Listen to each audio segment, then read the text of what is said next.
Welcome to the Ignition News. We love to have you here, but remember to follow us on your favorite podcast platform. Click that like button, that subscribe button, and leave a comment below. It's going to be a great show. Welcome to the Ignition News. Let's get busy with the truth.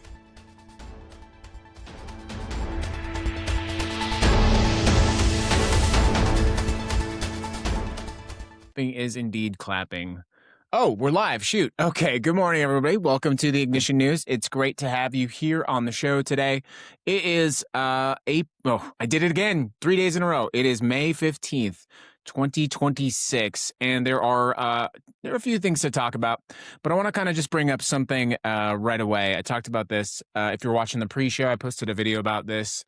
And it's 22 minutes. 22 minutes is normally I would start with trivia, but I've got a big wraparound opener for the show today. So without calling it the weave, I'll call it the weave. Okay, so just let's go. It takes 22 minutes for me to get to my son's school if everything goes perfectly. So if the traffic is good, if there's nothing on the road, if my car works, all that stuff, assuming everything goes perfectly, the fastest I can get from my house to my son's school is 22 minutes.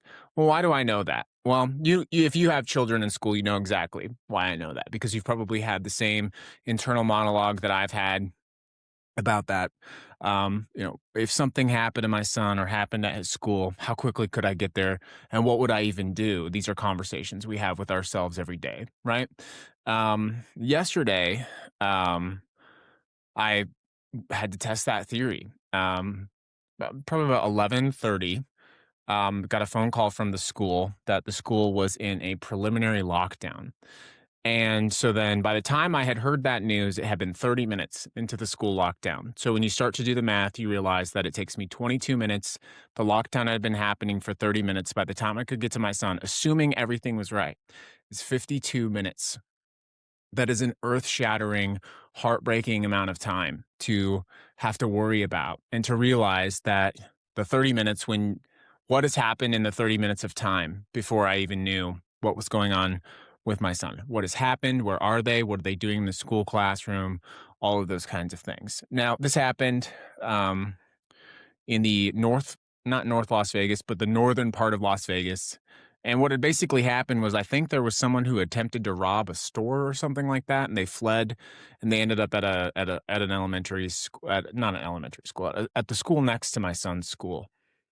That person actually shot themselves in like the school football field, and it sounds like there was no situation where any students were injured, that sort of thing.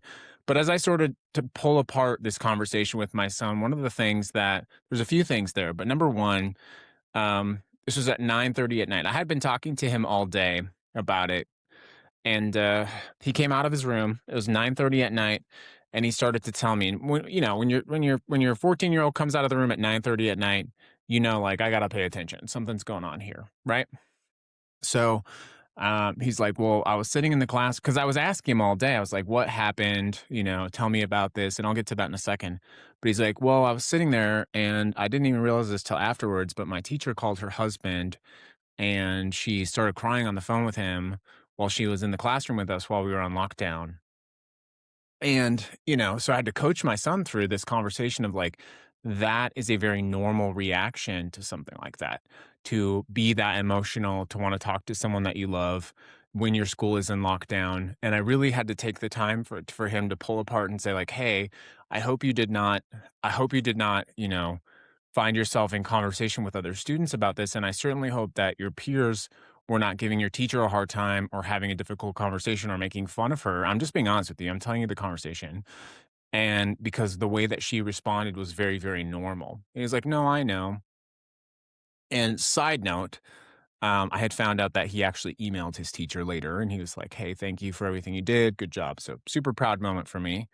But what I realized through all of that conversation is, he said this to me. He said, it was my first lockdown. Like it was like school prom or some kind of holiday, some experience of life. And we have so normalized this behavior, this lockdown mentality, that it was inevitable. And if you're a parent, I think you also understand that inevitability. You understand the every time you send your kid to school and you do the same kind of math that you do in your head, but ultimately you don't know. Ultimately, you don't know. Like, what would you even do? What would you even do if you had to get there? You could get there in time. But the point is, as I was dissecting with him, like, what did you do during that time? What did you do during the lockdown? He's like, well, we went under the desk and we played cards, and I truly was astonished at how both he and his peers, they have done this sometimes 2, 3, 4 times a year. They practice for these lockdowns, and it is so normal. But if I'm being honest with you, they also train those kids. It's like, we're gonna do lockdown training, so they learn lockdown training. Lockdown equals sit down, go under your desk, any of this stuff, shut the doors, all that stuff. And it's not until like real moments of crisis that they really have to confront this. And what I mean to say by that, if you're following me on the weave here, is that at no point, even though there was a dangerous situation, was he really prepared for that dangerous situation. And the reason he wasn't prepared for that dangerous situation is we train our kids that this is just normal. Whereas his teacher, who's a little bit older, obviously, was confronted with that reality enough that she called her husband in the middle of class and was like, "We're in a lockdown," and apparently got emotional, apparently started crying, apparently started having a really difficult time. I don't have an answer to that right now. I don't have a solution, but it was my first time in that situation, and I am not the only parent. I know this happens every day in this country, and we are in a situation where we are so far from addressing this concern. We are so deeply intertwined with the chaos of everything, all of the shit that's happening in this country, that we can't even intelligently look at something like this and say, how can we stop this from happening? It's not a conversation that's happening in our country right now. And that is an insane thing. I had posted yesterday a conversation about how there's currently a queue of 30,000 people waiting to leave the United States and renounce their citizenship. And people from overseas, people from outside of the United States, for the first time were commenting and saying, "I don't understand how you live there. I don't. Your healthcare is so expensive. It's scary to me. You have to worry about people going to the grocery store with guns and shooting you. I can't imagine it." And so this idea of this great American hegemony is really being shattered, and it's shattering at a rapid pace. That I don't think that we're systemically ready for it. So I don't know what to say about what happened yesterday, but it is shocking to me how our children are numb to this. I remember exactly where I was during Columbine. I was in a hotel in Minot, North Dakota. It was like a nautically themed hotel. It was the weirdest hotel. There's this big, giant projection TV. This was way back. It was one of these giant projection TVs. We were there for this school trip, and we all just sat around this TV in the middle of the hotel lobby, and we watched what was happening in Columbine, and we were just stunned. And all of this time later, we are so yeah. So why do I bring this up? Well, I bring this up because we find ourselves in a situation where our basic needs, our life, our energy, our food, our bills, our healthcare are constantly being ignored, and we are constantly asked to struggle and to struggle and to struggle. And I contrast that with what is happening in Utah right now with the Stratos data center. And the fact that I live close to Utah, the fact that the government of Utah and the United States of America is so willing to continue to give these billionaires whatever they want. Kevin O'Leary has been making the rounds about this data center. And the thing that amazes me is that I actually did listen to Kevin O'Leary debate Tucker Carlson. And first of all, I will say it is wild to me that Tucker Carlson is to the left of the entire Democratic Party, and Tucker Carlson is literally to the left of the Democratic Party on data centers. He's actively having conversations. He's actively talking about how it's going to destroy jobs, how it's bad for the environment. And now Tucker Carlson, of all people, is talking about how data centers are going to increase fossil fuel usage. This is insane. It's insane that the political trajectory. But my point is, when you listen to Kevin O'Leary is a great example of the billionaire leeching of the system, right? And his principal argument for the data center, why is it necessary for the data center? Well, if you listen to Kevin O'Leary talk, what he will say is the data centers are necessary for national security. We have to have the best data centers so that China does not get ahead of us, so that China does not outpace America. First of all, China has 385 data centers. We have over 4,000 data centers. But Kevin O'Leary is not a citizen of the United States of America.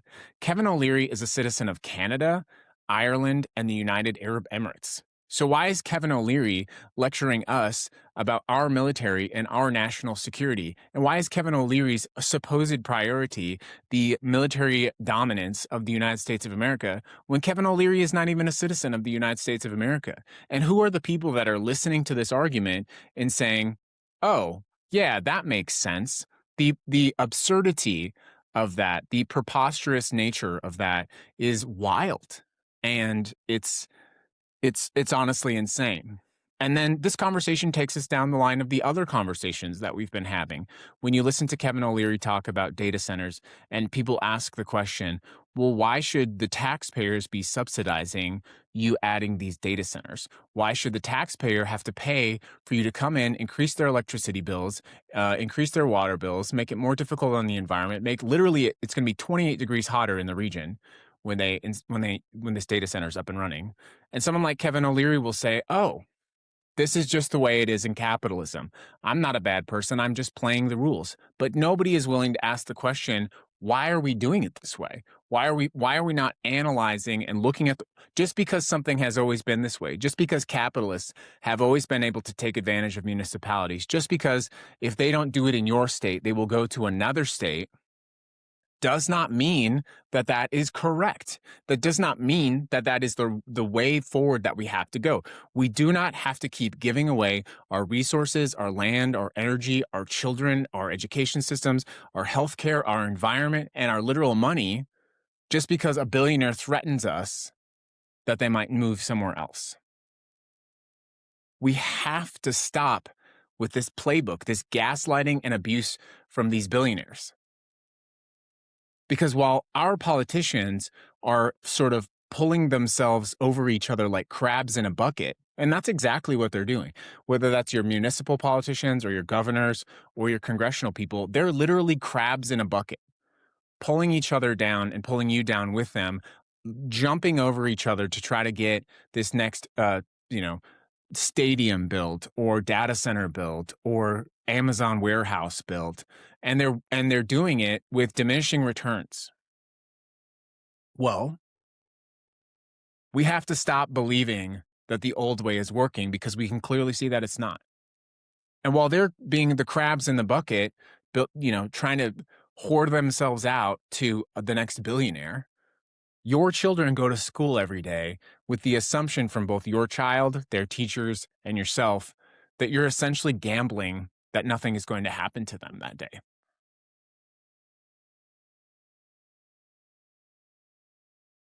But let me close it out.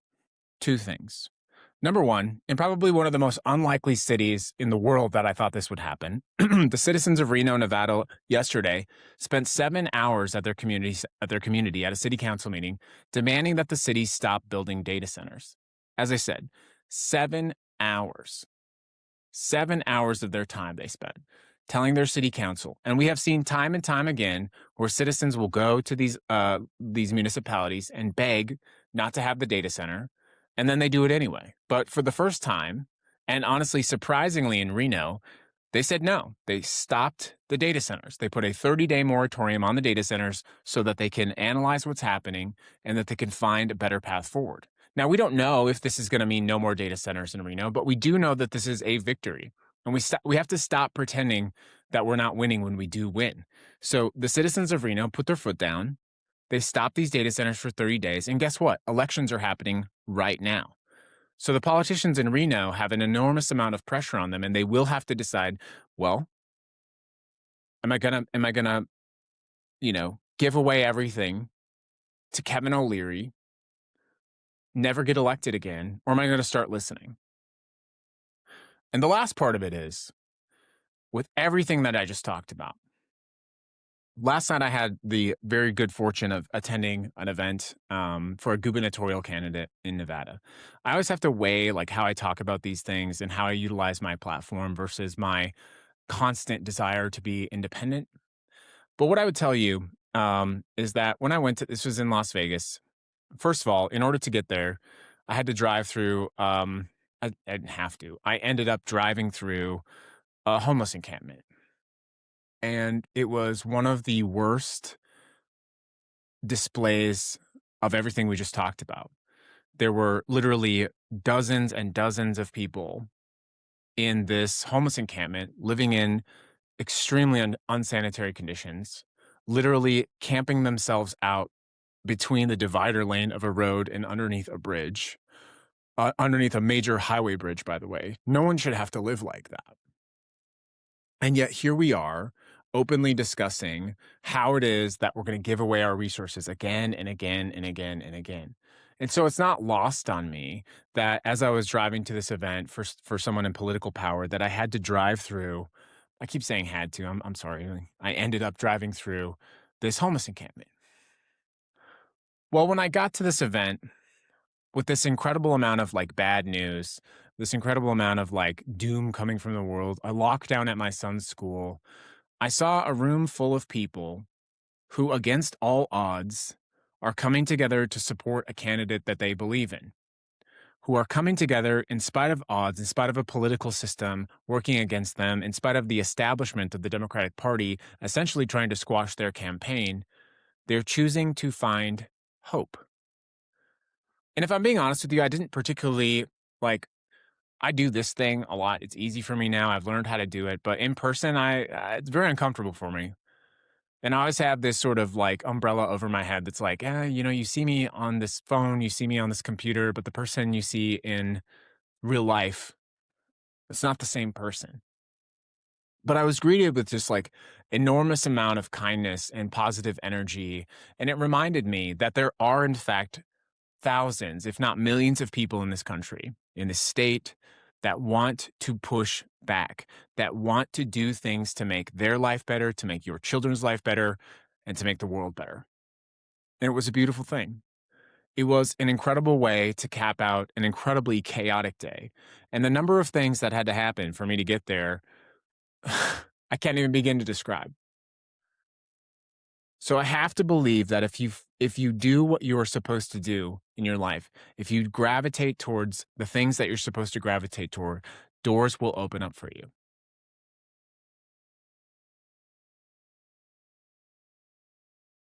That was a massive commentary for this morning. So yeah. Good morning. Welcome to the Ignition News. If you're new to the show, please consider following us on your favorite podcast platform, Spotify, Apple News. Apple News, Apple Podcasts. We broadcast the show live Monday, Wednesday, and Friday. Other shows are uploaded to Spotify and Apple Podcasts. So if you want to catch up with the show, please do. It's important that you follow them. The reason I say that is that our social media and our news media is being heavily restricted. The podcast space remains one space where we can connect as truthfully as possible, and it remains relatively uncensored. So yeah, I do also want to let you know some future programming updates. Next week, we're going to have a special segment from one of our Rebel Radio community members as we expand the Ignition News and Rebel Radio, and candidly, as we take on more projects to push back against this wave of fascism. I think you're going to be excited to see not only other people participating, but I think you're going to be excited to see the impact that we're having. And as much as I wanted to talk about stories today, I did pull up stories. What I'm realizing is that sometimes you have to reflect. Today was supposed to be a news day. It ended up being a day of reflection. And what I would reflect on is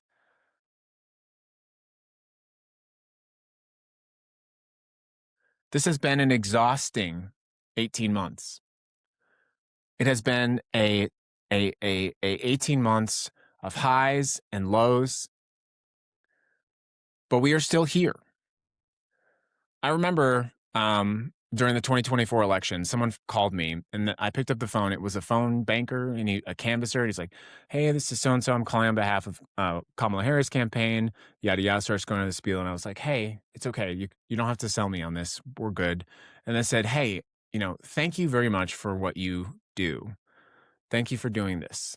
It's important. Everything is on the line. You have to keep going." And he stopped dead in his tracks, and there's just silence on the other end of the phone, and he started crying. And I'm paraphrasing, and I don't want to share too much of what he said, but he was like, "Thank you. Like, all of the people I know are at risk." And so I said, "Keep going. You have to keep doing what you're doing." Well, we know what happened. We know where we are right now, but you have to keep going as well. We have to keep going. There are people who, even though we feel like we can resist sometimes, even when we get our ass kicked, there are people who don't at all feel like they can resist or push back. There are people whose rights have been taken from them and who continue to lose more and more rights every single day. I'll give you a quick overview of what I wanted to talk about today. Thematically, the first one is that the president has settled his tax situation with the IRS, purportedly creating a $1.7 billion slush fund of taxpayer money. It's not only probably unconstitutional, it's also probably illegal. The president is returning, I believe, now, or is set to return from China in what is basically the end of American hegemony. For the first time in history, a president of the United States sat in a room with the leader of China, and it was unclear who the actual leader of the world was. We have lost credibility on the world stage, but to see the president essentially suborn himself to Xi on the world stage, that he had to bring his little cartel of Marco Rubio, Pete Hegseth, and tech titans. I don't mean to be cruel when I say this, but did you ever participate in like mathalon or like a science fair or like a spelling bee or like a science project? And it was like one of those ones where it was like multiple schools. And then there was just like a school that came and they were just like clearly, they just weren't prepared to be there. That's us now on the world stage. We're the school that isn't prepared to be there. We're underfunded. We're prioritizing the wrong things. And now it shows. And the last part is we'll have to cover this story later. But when we talk about these billionaires, we talked about Kevin O'Leary obviously today. When you look at what's happening in New York City, we're starting to finally see a model of exactly the opposite. The opposite of the Kevin O'Leary, "Oh, you have to give me everything. If you don't give me everything, I'm going to leave." You have a mayor in New York City who's saying, "Pack your bags, baby. If you leave and you sell your house, that's just one more house that's available in a market that we already need housing in. Oh, you don't like being taxed? Tough shit." And we're seeing the disillusionment, the breakdown, the crumbling of this gaslighting of the billionaires that's, "Well, you have to give me everything or you're going to have nothing." And finally, you're starting to see with Mamdani, "Oh, we can balance the budget. We can provide more and more services to our taxpayers. If you pay money with taxes, you're going to get something back from your government. We're going to find and root out corruption. If a city employee or a county employee is doing something wrong, we're going to hold them accountable and fire them if we have to. No one is above the law, including the people who work for the government. We're going to start to find ways to take care of our homeless and unhoused population. We're going to start to find ways to clean up the literal streets." So yes, it is a lot. Yes, sometimes we have to analyze what path we have forward. But what I would tell you, and something I don't reflect on a lot, is the lesson that I learned last night. There are more people than you could possibly believe who think the way that you think. But just like I occasionally need, and you occasionally need, to find reinforcement, support, and rest, they need that as well. They need to know that they are not alone, just like you need to know that they are not alone and that you're not alone. So part of your responsibility in this time is to continue to lift other people up, to elevate their stories, to hold them up when they need to be held up. So part of what we're doing is not only resisting, but persisting. finding people and recognizing them. One of the things, and where I'll close out the show today, one of the things that I have really started to teach myself to do is to pour out support. It's just not something that's happened to me in my life, to be honest with you. No one ever trained me to pour out support. So I've had to train myself to find people. And I'm asking you to train yourself to do that as well. To find people and to over index on telling them you're doing a good job, you're not alone. I saw what you did. It has an impact. And if you need anything, let me know. It's when you're constantly in the fire hose, which we are all in the fire hose all the time. When you're constantly in the fire hose of the billionaires and the politicians, and they're throwing everything at you. Sometimes you don't realize, like, oh, I'm still standing against all this, and you certainly aren't equipped for it. But sometimes you need to, like, push up the water a little bit for the person standing next to you and say, like, oh, hey, but hey, we're still fucking here. That's hilarious, right? So do that. That's the Ignition news. When I say Ignition news, today was more like the Ignition 22 minutes of commentary. We'll be back on Monday live. We broadcast the show live Monday, Wednesday, and Friday. Go ahead and find us over on Spotify and Apple Podcasts. You have a great day. This is May 15th, 2026. Stay lit.